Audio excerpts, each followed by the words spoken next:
It all began with a holiday to Thailand and a kid's hoodie with a picture of a monkey on it. That's how Dotty Charles knew that the world had reached peak outrage.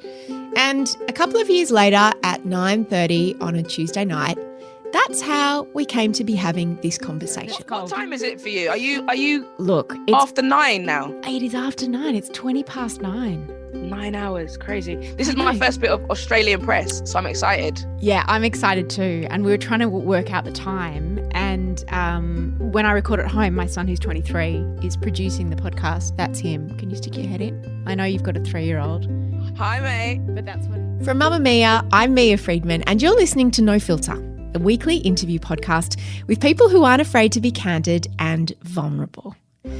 Dotty Charles has lots of different names. She's also known as Ashley, Amplify Dot or A.Dot, and she does lots of things. She's an English rapper, a former BBC radio presenter, and she's just started a new job as lead cultural curator of black music for Apple. But the reason that I asked her to come on the show is because of a book she's written. It's called Outraged, Why Everyone is Shouting but No One is Talking. Dotty and her wife Lean live in London. They have a 3-year-old boy and their second baby is due very soon. Second baby on the way, a few months away. Really exciting, yeah. That's phenomenal. Here's what we're going to do. In case you missed it, we are living in an age of outrage and cancel culture, where it seems like there is a roving online mob hell-bent on destruction. Dotty's message is clear. There are many valid things that we should be outraged about, but if we're outraged about everything all the time, outrage itself becomes almost meaningless and nothing changes. So how do we break this outrage cycle of addiction that so many people seem to be stuck in? And how do you talk about outrage culture without being destroyed yourself? Here's my conversation with Dotty Charles. I hope you enjoy listening to it as much as we here at No Filter enjoyed making it. This whole book started in Thailand about 2 years ago. What happened on that day? So I was in Thailand with my wife and my 6-month-old at the time, who is now 3, which tells you how much of a journey I've been on with this book. But yeah, I was in Thailand on a family holiday and I committed, I think, the cardinal sin of being on a family holiday, which is you just go on social media and see what's happening back home.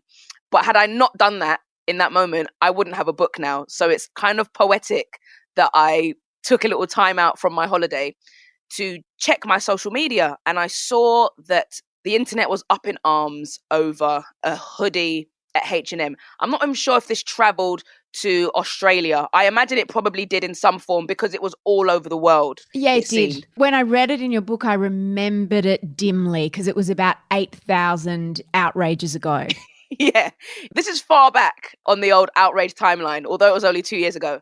And there was a mass outrage wall to wall over a hoodie that H&M had put on a black boy called Coolest Monkey in the Jungle, and they had a young black boy model in it on their website. And the internet, I sort of refer to the internet as if it's this collective gang, but the internet had decided that this was not just a misstep, not just something that could be read from the view of is this racism, but that this was overt oppression sort of masquerading on a hoodie. And it was the straw that broke the camel's back for me. There have been so many things that I think aren't deserving of outrage, but the reaction to this hoodie felt so disproportionate to the actual crime, if there even was a crime here, that I kind of felt the need to say something. So I wrote an article for the Guardian newspaper in the UK, basically saying, we've gone mad. Like, I'm now so exhausted by all the things I'm supposed to be outraged by that I have to just have a sobering moment and write this piece. And so the book was born. It was sort of intended as an article and it went viral. Lots of people were like, this is how I feel. I too am tired of being angry all the time. And I realized there was a book in it. And here we are now, 2.5 years later with an actual book. You wrote in the book about scanning yourself for some possible outrage when you were reading about it. And almost when you saw that there was this big thing going on and everyone on Twitter was talking about the same thing and it was all about, you know, cancelling H&M. You're a woman of colour. You have a son who is a little boy. You searched yourself for if you could rustle up any outrage, yeah? I did. And I think that's something that we often do subconsciously with outrage because, look, we do, for the most part, we want to be on the right side of morality. So if everyone is angry about something, we're like, all right, so clearly being angry is the correct reaction here. Let me figure out how I too become angry. And I think when the transgression speaks to who you are, so if you're a single mother and somebody says something that is offensive to single mothers, or if you're a vegan and people start banging on about how unnecessary veganism is, you feel as if it's a transgression against what you stand for. You're like, okay, I have to step forward in the name of this cause. So with this being a moment of outrage that was ostensibly offensive to Black people, offensive to Black parents because it's a children's clothing range, I felt as though I needed to have the same response. I felt as though I was an anomaly by not reacting in a way that meant I was standing with my tribe. And I did. I think my natural reaction was to say, okay, what the hell is wrong with me? And why am I not angry about this? And I think we're often in that position where we're like, shit, I'm not that angry, but I feel as though I'm supposed to be. You hit a crossroads at that point. You're like, okay, I'm either going to just figure out a way to feign some offense here, or I'm going to just stand loudly and proudly in the fact that I'm not going to let this thing trigger me. And I decided to not be triggered. That idea of standing with the tribe and using outrage as a way to badge yourself with a group of people. You talk about the idea of faux rage and outrage as almost being aspirational. Another name for this, I guess, is the virtue effect, virtue signaling. Can you explain what virtue signaling is and also the choir effect, which is something you write about? Sure. So virtue signaling is an idea that many people are probably familiar with, which is when you kind of perform the good in you. So rather than being a good person, you become preoccupied with seeming as though you're a good person. And virtue signaling, you often see people that, for example, film themselves bringing lunch to a homeless guy. And it's not enough to just feed the homeless guy. I've got to put a signal out there that shows I'm the kind of person that feeds a homeless guy. And virtue signaling is the kind of public-facing performance of all our good deeds. And it is rife. There's virtue signaling everywhere. And the choir effect is a term I coined while writing the book. It was I was trying to sum up that collective noise that we make. Because often we make these collective judgments that we wouldn't necessarily stand alone and say. So the choir effect is that safety in numbers that we often feel. And the reason I called it the choir effect is because I am one of these people that has actually been in a school choir despite having zero singing ability. But you'd never know because I'm just one imperceptible voice amongst another 70 kids, right? And that's exactly what we do. We don't have the pressure of the spotlight when we're outraged in numbers. We can kind of just slip in with the choir. It doesn't matter if we don't know all the facts. It doesn't matter if we're not particularly well versed in the subject. We're in with the choir. We're part of the noise without having to sort of stand out and sing solo. And it's very low risk, isn't it? Because it's not like being a soloist. You're just, part of this group of people that are piling onto a corporation or a person for some misdeed. Do you know what? Outrage is incredibly low risk. And I think quite often people kind of make these statements that are aligned with the overall moral tone. And they'll do this as if they're making some grandiose statement and I'm standing for something, but there's no risk in saying what everybody else is saying. There's no real danger of backlash when you are repeating the collective sentiment. And there is a kind of comfort in that. There's a comfort in knowing that what you post is going to get retweets or your blog is going to get shared because you've just found another way to say what everybody else is saying. And that is what creates these pylons. It's lots of people finding different ways to say the same thing. And in the case of H&M and those pajamas or that hoodie, there was a kernel, because there's always a kernel of something in there, isn't there? And at the heart of that, there was, well, if there'd have been more Black people in the room, someone might have said, hey, maybe let's not put the Black kid in the hoodie with the monkey on it. But in actual fact, there was no one there, which kind of raised questions about inclusion and diversity. But there were real effects for H&M as a result of that, weren't there? There were. And as you say, rightly, look, quite often there's no smoke without at least a little hint at a fire.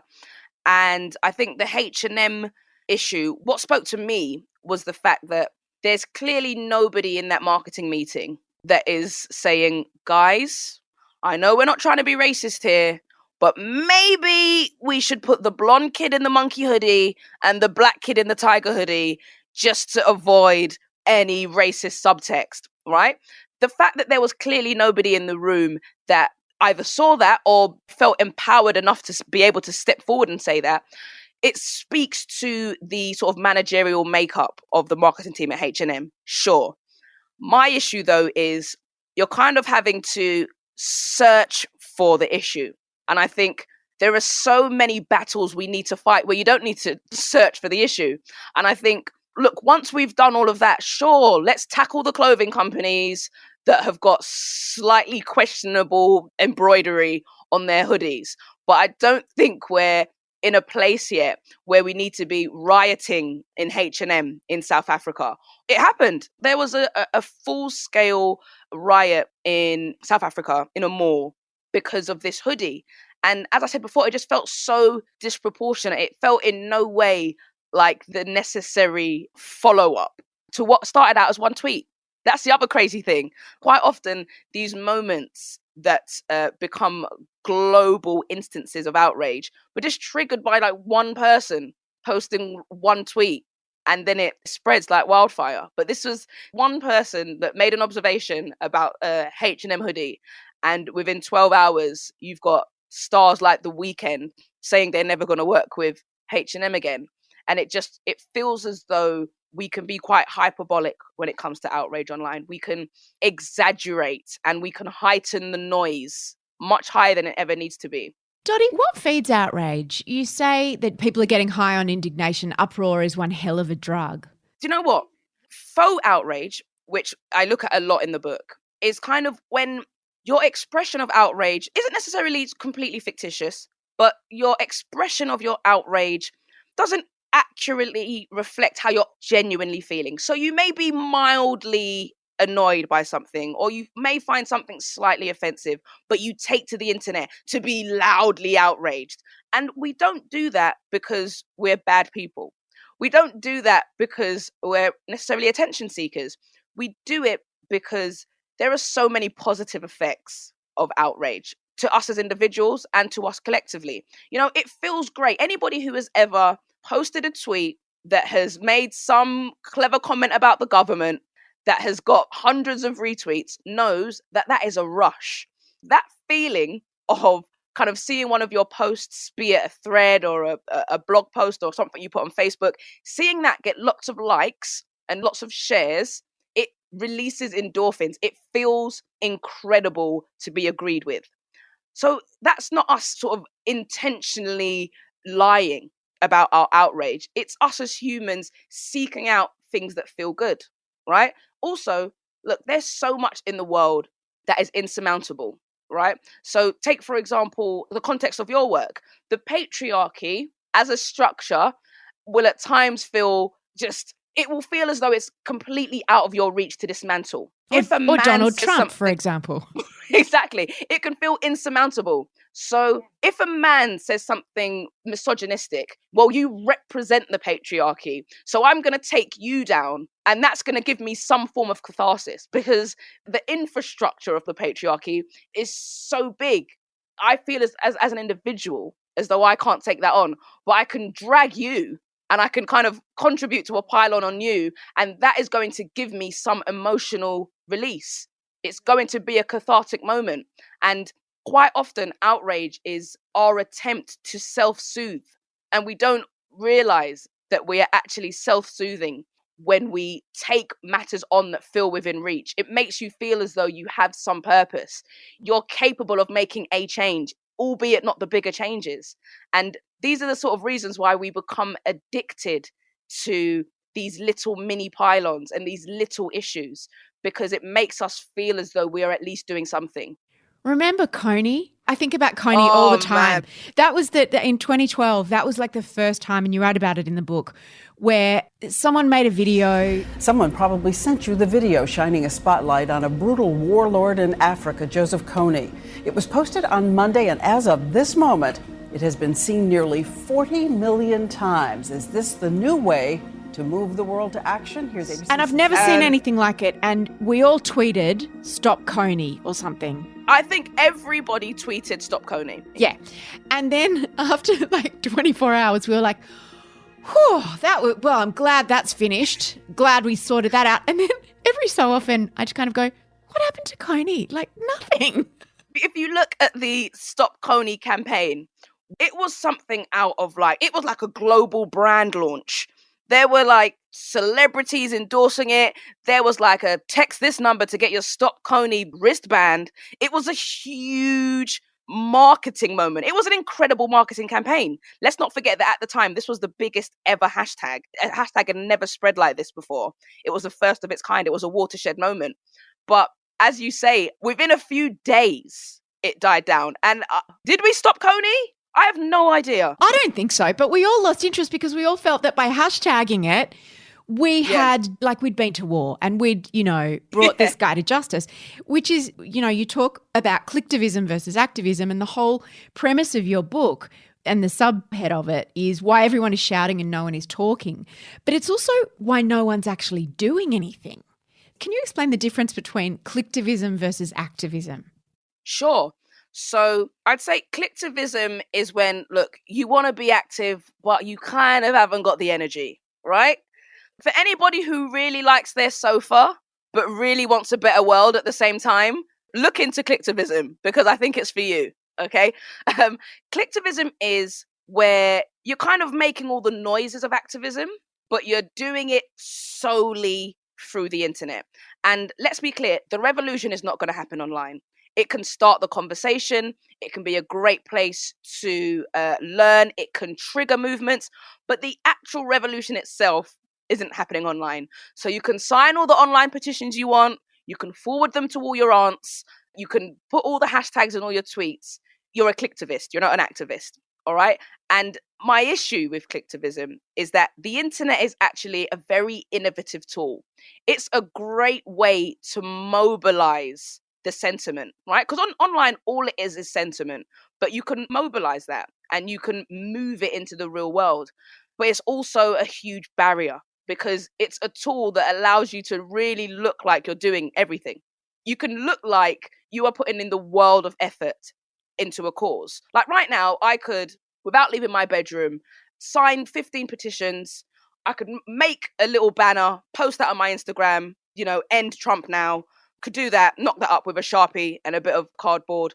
I could retweet a whole load of activist videos and look like I have done a month's worth of great activism work, right? When in reality, I probably haven't even got any pants on, And that's the issue with clicktivism, is that it's quite often difficult to see where the work is and isn't being done. So it can really feel as though we're being progressive because it's like, well, I did this and then all my followers shared it, and then I saw all of these people doing this. But if nobody's doing that in the real world, we're actually just making lots of noise in a forum that can't actually impact change. And I think we see those moments of real change when conversations that start online continue into a real world dialogue.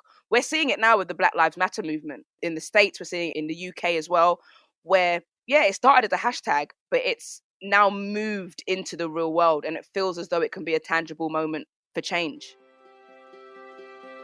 Hey, I'm Dotty Charles and you're listening to No Filter. I want to quote you when you talk about clicktivism versus activism. You write, before the internet age, activism was truly active. Clicktivism wants to be activism, but it can't be asked. Oh, it can't. And it wants to. It wants to. And you say, Outrage doesn't sit on its sofa complaining about how Kim Kardashian culturally appropriated braids.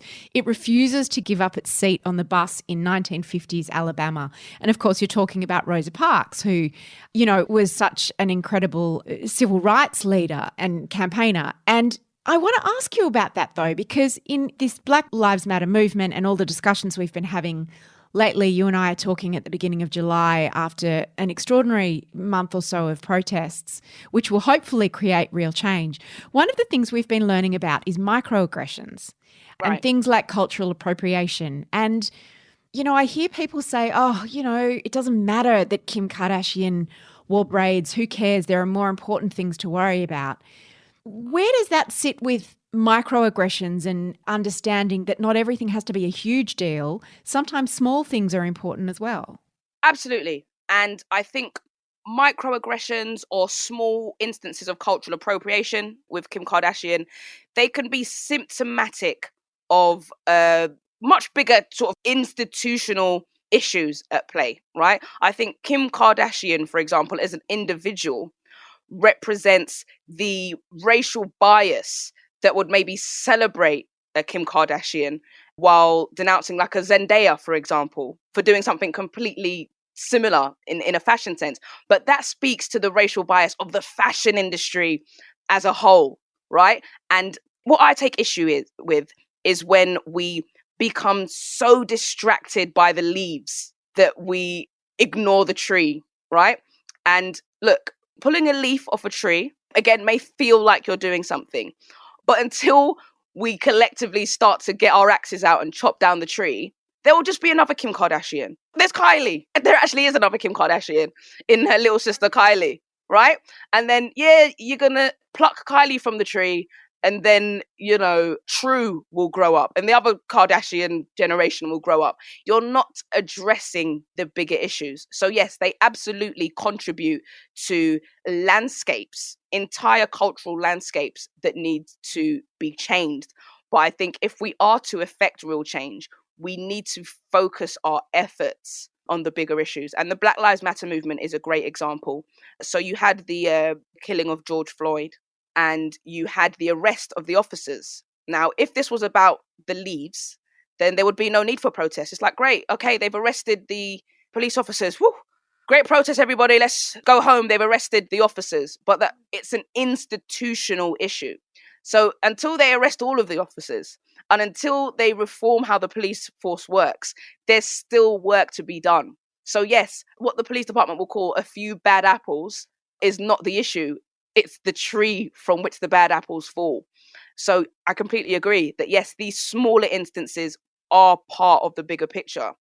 But by focusing our efforts and exerting ourselves on those smaller issues, we just don't leave ourselves the energy in the tank to take on bigger issues. And again, like I said, I completely get why it's easier. It feels within reach to troll Kim Kardashian online.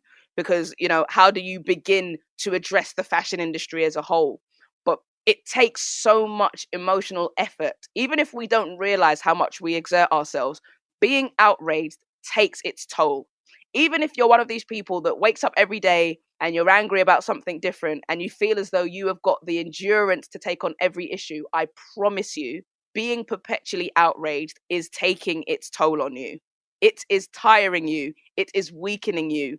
It is making you less useful when it comes to other things. Therefore, we need to channel our outrage. This book isn't about not being outraged. This book is saying, yes, be outraged, but be outraged at the right things. And I personally, as somebody who advocates for the progress of Black people, somebody that believes white supremacy needs to be completely and utterly dismantled, I do not have the energy to intellectualize why Kim Kardashian wears foundation that is 6 shades too dark. It's just not in my realm of things to address, you know? You're right. It's said if you stand for nothing, then you'll fall for anything. But surely standing for everything won't get you anywhere either. Martin Luther King Jr. didn't hop from one cause to another. And I love what you say about the leaves versus the tree. So I want to just touch on a couple of the leaves that you cover in your book. Rachel Dolezal is a very big leaf. Oh, she's a banana leaf. You actually spoke to her. Remind people who she is and why she caused such outrage. Cast your mind back. The year is 2015. There were a lot of man buns. Do you remember? There was that dress. Was it blue and black? Was it gold and white? Do you remember that dress? Well, also in this year was a lady called Rachel Dolezal who had been pretending to be black. Let me just ask you plainly, have you ever lied about your race? No, because never have I been asked, are you human or not human, right? So yeah, those words race in a as a construct, again, as a fluid understanding. So I would say no. She was a white lady, although with some pretty convincing fake tan and a curly wig, had convinced everybody in her life that she was in fact black. She was from Spokane, Washington, and she was outed on the news. Pesky news reporter unraveled her lie and caught her out, and she became a sort of global hate figure overnight for being sort of the face of white supremacy. She was so white that she commandeered blackness. You know, she wanted to be better at being black than black people, was kind of what the consensus was. And she was just the face of cultural appropriation. People were saying, you know, this is blackface on steroids. She's sort of method acting in her blackface. Again, for me, this is an example of a leaf in a much bigger institutional tree. Without giving away too much of what's in the book, Rachel Dolezal is not the only person that has done this. But for some reason, this person caught our attention, and not for a day, mind. We've been speaking, Mia, about how these things sometimes last 24 hours, 48 hours. This lasted months. She had a Netflix documentary just last year. Yeah, The Rachel Divide is a great documentary. So it says a lot that we can kind of pluck this person out of obscurity, because how many of us have been to Spokane, Washington? How many of us would have actually ever met Rachel Dolezal? And she didn't even profit from what I can understand. I mean, she's a fairly mixed up individual, I think it would be fair to say, but it's not like she was working on the side of black people. Would that be fair to say? Yes, so she was the president in her region. She was the president of the NAACP, which is sort of the oldest civil rights body that sort of continues to exist. And yes, she was doing lots of positive civil rights work. At the time of her sort of public dragging, she was working to shine a light on a massive police brutality case in the city of Spokane. Of course, there are issues with somebody that would occupy spaces that were sort of intended for black women. Let's not forget that she was employed in the sort of African Studies department of a university because she was masquerading as a black woman. So I guess you could say she was profiting in some ways. But Dotty, you reminded me in the book that at the time a guy called Dylan Roof was also in the news, and I didn't remember his name. So many people remember Rachel Dolezal, remember the story, but do not remember Dylan Roof. So again, to contextualize, in the space of sort of 4 weeks, you've got Caitlyn Jenner sort of emerges. She has a big Vanity Fair cover. You have Rachel Dolezal, and then you have a man called Dylan Roof. Now, of these three stories, Dylan Roof's name is probably the most unfamiliar to you. But Dylan Roof, a matter of days after we were introduced to Rachel Dolezal, went into a church in Charleston and opened fire on the black worshippers in that church in a racially motivated hate crime. We do not remember the man that killed in cold blood black people, but we remember the white lady who was pretending to be black a matter of days before. To me, that's terrifying, that we exist in a time where outrage has become sport, and therefore there's more mileage in the person that gives you the memes and can give you sort of the comedy content. Like Rachel Dolezal was spoofed on SNL. She became a punchline. She was referenced in songs. And we collectively decided that we would remember her name and forget Dylan Roof's. And that is a big part of the issue with outrage in its current guise, which allows us to become so preoccupied with things that are actually, in the broad context of humanity, truly trivial. Speaking of truly trivial, cards at Target, greeting cards. Yes. This is the God. leafiest of leaves. This isn't even a banana leaf, is it? This is a teeny tiny, this is a mint leaf. So, yes, Father's Day cards in Target became, again, the topic of discussion and the object of mass outrage when they had cards that said baby daddy on them. Now, baby daddy is a sort of a colloquialism that is used a lot in the Black community in America to refer to like the father of your child. Somebody saw this card in Target and decided that it was racial profiling on the part of Target. Why is the card that has a Black father on it calling the father a baby daddy? Why is it not calling him a loving husband?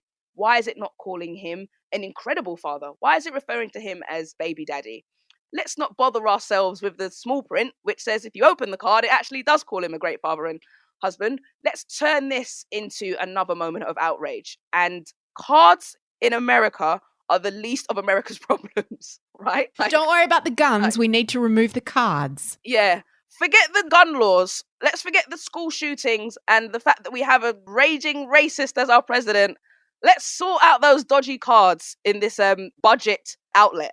And again, it just shows that we often, again, I guess through no fault of our own, we tackle the things that feel within reach. You know, the young lady that posted that first tweet about the Target card probably felt like she was doing some good and that this was something she could do to better the representation of Black people. It felt like something that she was drawing attention to, and she probably thought she was doing great work. But by making lots of little noises about lots of little things, we're taking the power out of our voice. There's so much power in our voice when we collectively shout about a big thing, as opposed to making lots of little noises about lots of tiny things. And the Father's Day card in Target is definitely a tiny thing. I'm sure we can agree. And then the perfect example of that, well, there's two, the Black Lives Matter movement and also #MeToo. Because sometimes Exactly. clicktivism can be more than just clicktivism and something big can happen. As I said before, we can use the internet to really mobilize. Like, this is the internet is an incredible vehicle for progress. If the suffragettes had Facebook, can you imagine if they'd had Facebook? That mission would have been over in 2 years tops. Nobody would have needed to throw themselves in front of a horse if we had, WhatsApp, right? So yes, the internet is an incredible tool. It's about how we use it. Me Too didn't live and die online. The conversations continued in the real world. There were prosecutions. We've seen people like Harvey Weinstein and Bill Cosby held accountable because we didn't allow the hashtag to just die down. We used that as a sort of a catalyst to a moment. And that's where the internet can be a goldmine for change. But we have to ensure that the conversations we begin online become dialogues offline.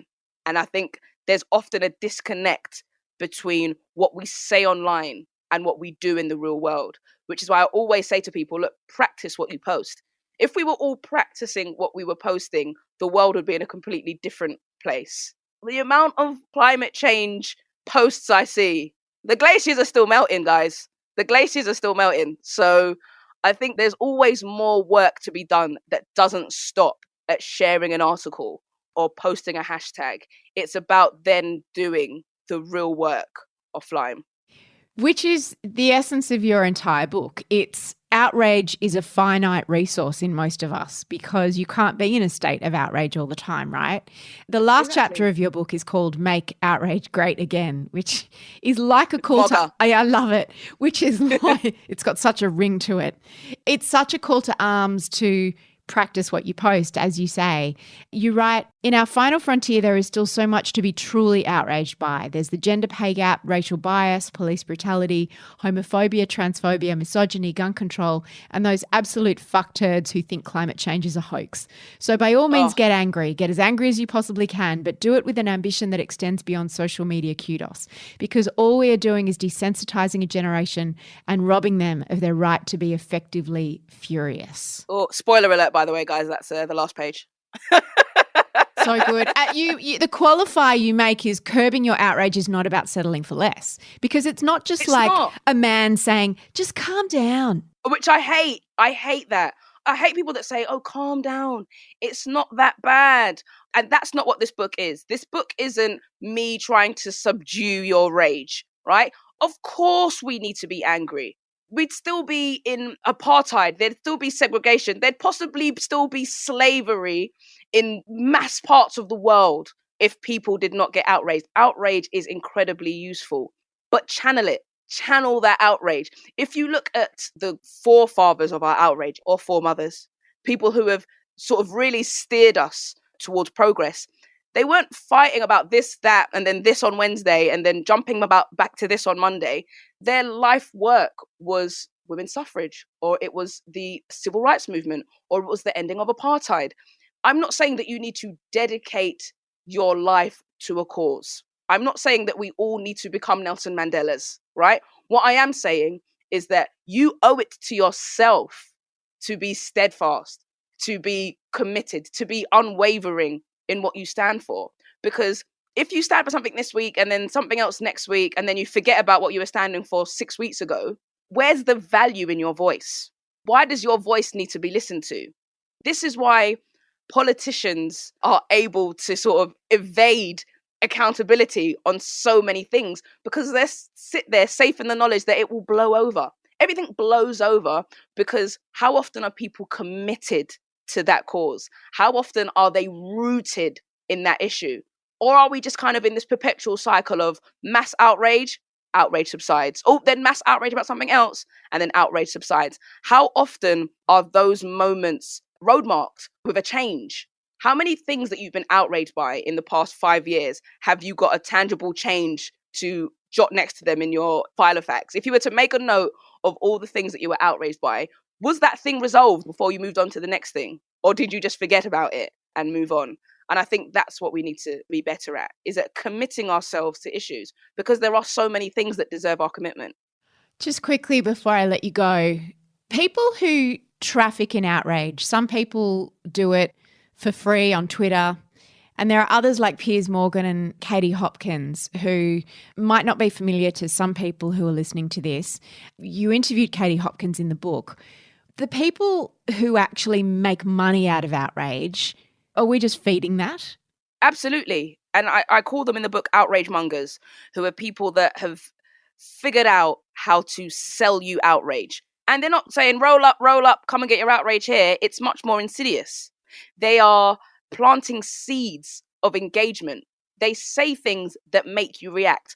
Piers Morgan and Katie Hopkins are very British examples, but every single media industry in every single part of the world has got their Katie Hopkins and their Piers Morgan.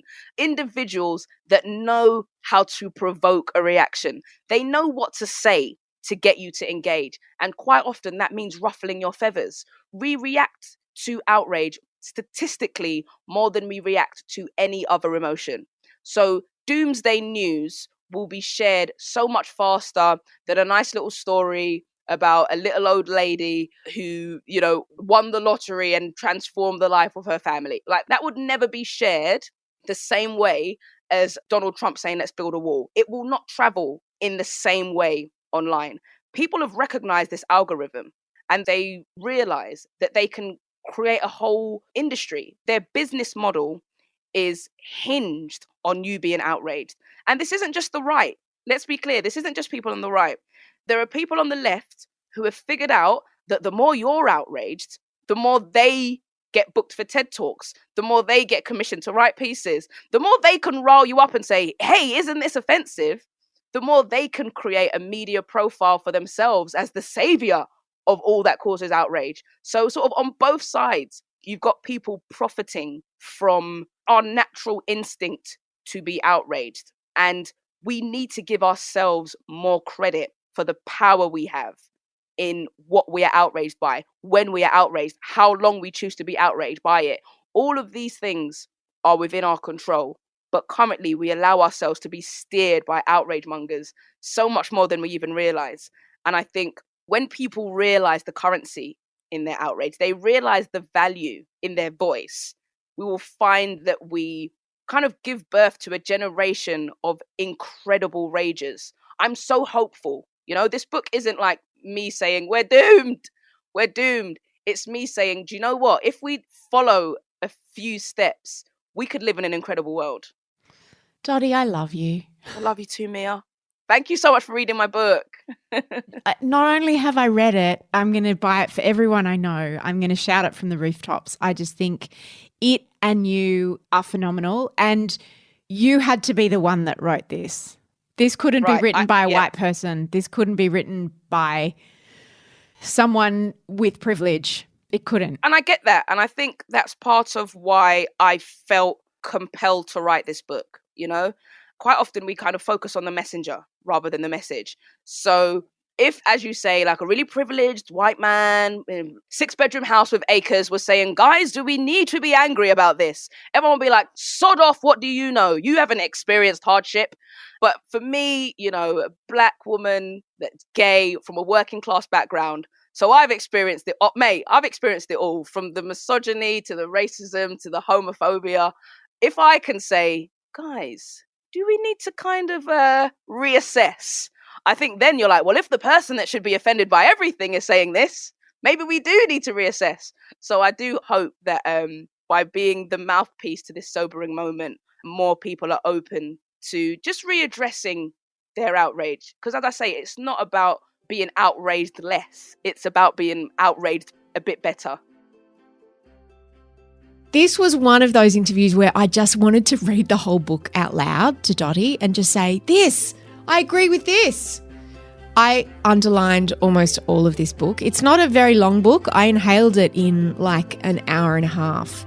And you can buy it online or in store at any good publisher now. It's her first book. She was really nervous about it, both the subject matter and the process of being an author, but my God, she can write, and she writes in such a succinct way. I highly recommend it. And it's funny too. So run, don't walk, and get Outraged into your eyes. And if you're looking for something else to listen to, I'm going to hook you up. We have a new podcast here at Mamma Mia. It's called Me After You. And it's hosted by the fabulous Laura Byrne, who guides lots of different women who she interviews on the show through their very different stories of life after motherhood. Each episode has a theme. So I think the first episode is about identity, and then there's an episode about body image and how you feel after becoming a mother, how it changes your relationship to your body. And there's one on romance and the impact that it has on your relationships.